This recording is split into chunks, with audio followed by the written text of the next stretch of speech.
안녕하세요. 커피 만드는 남자 쫑스타입니다. 지난 영상에서는 밀크 스티밍의 기본적인 원리 그리고 공기 주입과 혼합에 대해서 설명을 해드렸는데요. 이번에는 밀크 스티밍을 진행할 때 많은 사람들이 똑같이 원리대로 진행을 하고 배운 대로 진행을 하지만 그냥 어떻게 보면 간단하게 볼 수 있는 실수지만 그런 것들이 전체 밀크 스티밍에는 굉장히 큰 영향을 주기 때문에 오늘은 그런 부분들을 한번 다뤄볼까 합니다. 꼭 끝까지 시청해 주시기 바랍니다.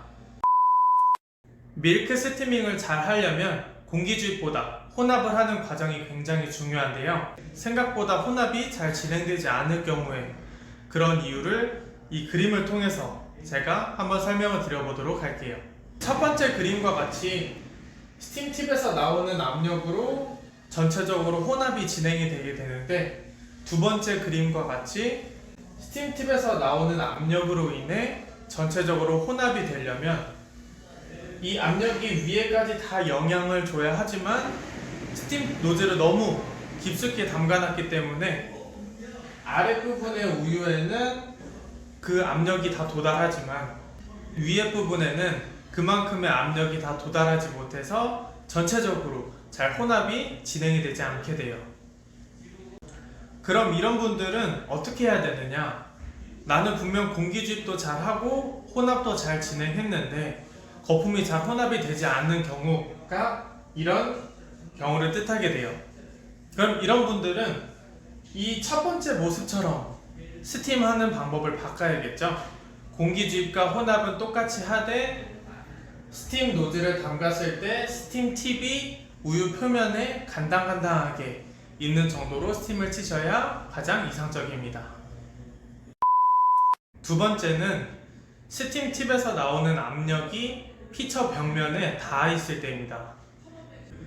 제가 말씀드린 첫 번째 이유와 마찬가지로 스팀 팁에서 나오는 압력이 우유 전체에 영향을 줘야 되는데 지금처럼 스팀 노즐이 피처 벽면에 향하고 있으면 스팀 압에서 나오는 압력이 전체적으로 도달하지 못하고 스팀 벽면에 의해서 튕겨져서 나와서 우유에는 영향이 조금 덜 미치게 돼요.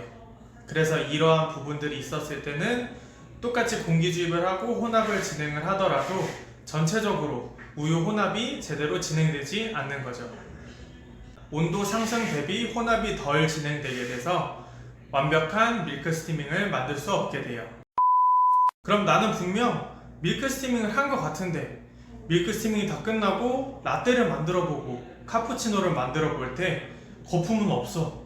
나는 분명 했는데. 그런 경우가 있으신 분들도 있을 것 같아요. 그래서 이 두 가지 그림으로 보여드리도록 하겠습니다. 첫 번째, 일반적인 공기 주입의 가장 이상적인 스팀 노즐 위치예요. 밀크 스티밍을 할 경우에 이 스팀 팁 노즐에서 나오는 압력이 우유 표면에서 주변 공기들을 끌고 들어갈 수 있을 만한 위치여야 합니다. 근데 밀크 스티밍을 진행했는데도 불구하고 거품이 없으신 분들은 이 두 번째 그림처럼 우유 표면에서 공기를 안으로 끌고 들어갈 수 있는 압력이 필요하지만 그 압력을 줄 만한 노즐이 우유 깊숙이 들어가 있게 돼요. 이렇게 우유 깊숙이 들어가 있게 되면 공기 거품이 안으로 들어갈 수가 없어서 여러분들처럼 우유 거품이 형성이 되질 않습니다. 이런 분들은 제가 이거 바로 전 영상에서 밀크 스티밍, 공기 주입과 혼합에 대한 자세한 설명과 영상을 남겨놨으니까 그 영상을 보고 한번 연습해 보시면 좋을 것 같아요. 그럼 나는 공기 주입도 잘하고 혼합도 잘했는데 왜 개거품인 거야? 나는 분명 영상대로 다 따라 했는데 왜 나는 맨날 개거품이지? 하시는 분들을 위해 또 한 가지 준비했습니다. 자, 그 이유 첫 번째, 일반적으로 매장에서 높은 온도로 손님들에게 제공하는 경우인데요. 분명 공기 주입도 잘하고 혼합도 잘 진행을 했는데 손님한테 나갈 때 그림을 그려보니까 내가 생각한 것보다 거품량이 많다라고 하시는 분들이 있을 거예요. 그분들은 기본적인 우유 성분을 이해하셔야 됩니다. 우유 속에는 단백질이라는 성분이 존재하는데 이 단백질은 36도, 사람의 체온보다 높아지는 그 온도부터 분리가 되고 변질이 되고 변형이 되는데, 만약에 더 높은 온도로 손님들한테 제공해 드릴 경우에는 그 분리되는 시간이 더 빠르게 진행이 되게 돼요. 분명 60도로 제공을 했을 때랑 70도의 온도로 제공을 했을 때랑은 그 분리되는 속도가 다르기 때문에 분명 여러분들은 공기주입과 혼합을 잘 했어도 어쩔 수 없이 온도 때문에 그런 현상이 나타나는 겁니다.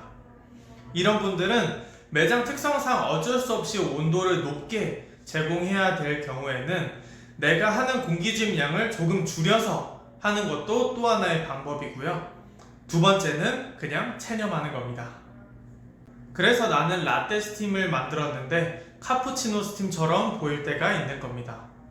이 단백질의 분리가 더 빠르게 진행이 돼서 내 눈으로 봤었을 때는 거품이 더 많게 보여버리는 거죠. 두 번째는 너무 높은 온도에서 공기 주입을 진행했을 경우입니다. 자, 이걸로 한번 말씀을 드릴게요. 여기 있는 게 공기 주입입니다. 치익치익 소리가 나는 공기 주입이고요.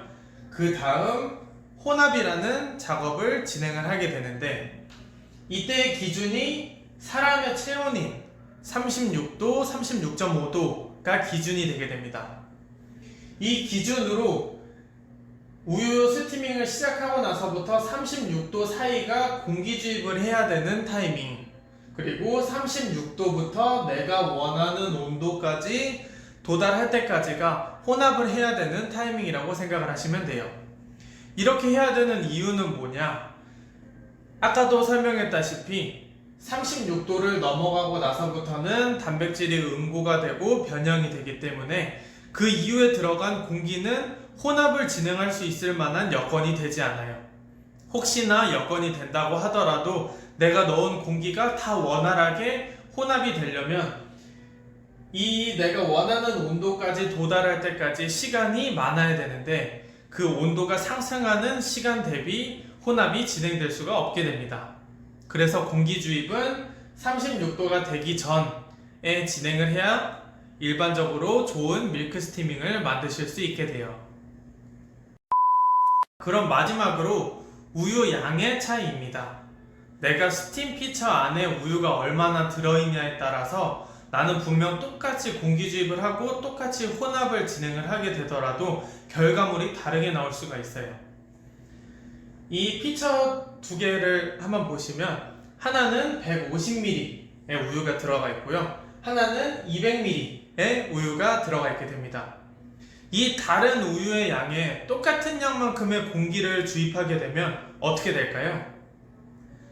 똑같이 치직치직 두 번, 얘도 똑같이 200ml도 치직치직 두 번이라고 가정을 했었을 때 부피 대비 들어가는 공기로 봤었을 때는 분명 150ml가 공기가 더 많게 보이게 됩니다.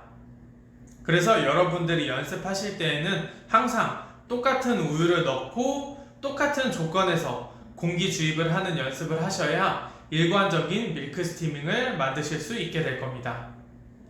분명 숙달되시고 잘하시는 분들은 이 우유의 미리수가 조금씩은 틀려도 분명 다 컨트롤하고 감각적으로 잘 하실 수 있으실 텐데, 만약에 처음 하시거나 연습하시는 분들은 우유의 양을 조금 정해놓고, 아니면 나는 이 스팀 피처의 코까지만 우유를 넣을 거야 라는 기준점을 정해놓고 나서 그 다음에 공기 주입을 치익치익 두 번이면 매번 두 번, 치익치익 세 번이면 매번 세 번, 이렇게 균일한 밀크 스티밍을 연습하시는 게 좋고요. 이때 이 치익치익 소리가 파바박 소리가 날 때도 있고 작게 치익치익 소리가 날 때도 있어요. 이거는 자기만의 기준점을 정해서 파바박이 한 번이든 치익이 세 번이든 이 기준점만 정해놓고 밀크 스티밍 연습을 하신다면 조금 더 좋은 그리고 일관성 있는 결과물을 얻으실 수 있을 것 같습니다. 그럼 다음 영상에서는 라떼와 플랫 화이트 그리고 카푸치노, 거품량이 다른 이 밀크 스티밍은 도대체 어떻게 감을 잡아야 하며 어떻게 내가 컨트롤해야 하지 하는 부분에 대해서 한번 설명을 드려볼까 합니다. 그러면 앞으로도 커피 만드는 남자 쫑스타의 유튜브 계속 구독과 좋아요 눌러주세요.